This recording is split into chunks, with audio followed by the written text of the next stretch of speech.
cos x. Okay, apply differentiation on both sides చేయాలండి. అప్పుడు dy by dx is equal to d by dx of a minus b cos x, a plus b cos x ఉంటది. ఇది ఏ విధంగా కనిపిస్తుందంటే మనకి u by v form లో కనిపిస్తుంది కాబట్టి d by dx of u by v formula వచ్చేసి v into d by dx of u minus u into dv by dx of v square. ఇక్కడ జాగ్రత్తగా గుర్తు పెట్టుకోవాల్సిన విషయం ఏంటంటే ఒకవేళ మీరు ఇక్కడ v అని పెట్టుకుంటే ఓకే అది చూసుకొని మీరు v du by dx minus u dv by dx ఖచ్చితంగా ఫార్ములా గుర్తు పెట్టుకోవాలా. ఆ తర్వాత u is equal to ఏమి ఇచ్చాడండి, a minus b cos x ఇచ్చాడు. ఆ తర్వాత దానికి du by dx అనొచ్చు ఆర్ u డాష్ అనొచ్చు. u1 అంటే ఇంటిగ్రేషన్ అవుతుంది, u డాష్ అంటే డిఫరెన్షియేషన్ అవుతుంది, కన్ఫ్యూజ్ కాకండి. d by dx of a minus b cos x, d by dx of constant term a కానీ b కానీ 1 కానీ 2 కానీ 0 అవుతుంది. ఓకే, ఇది 0 అయిపోతుందండి. d by dx of cos x వచ్చేసి మైనస్ sin x అవుతుందండి, అది గుర్తుపెట్టుకోండి.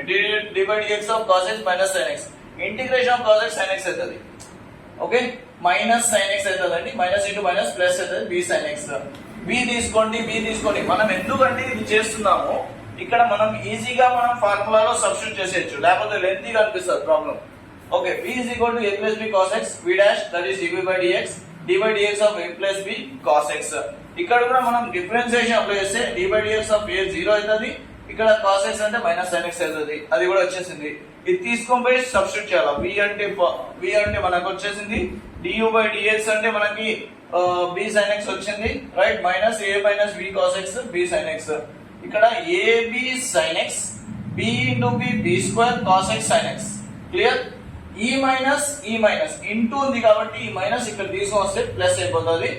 ab sin x, clear, minus b square, ఇక్కడ మైనస్ ఇక్కడ వచ్చేసి ఇక్కడ ఒక స్టెప్ వెళ్ళాను నేను, ఇక్కడ మైనస్ ఇక్కడ వచ్చేసి b sin x అయిపోతుంది, minus b cos x b sin x అంటే b square cos x sin x అవుతుంది. Plus minus cancel, 2ab sin x by a plus b cos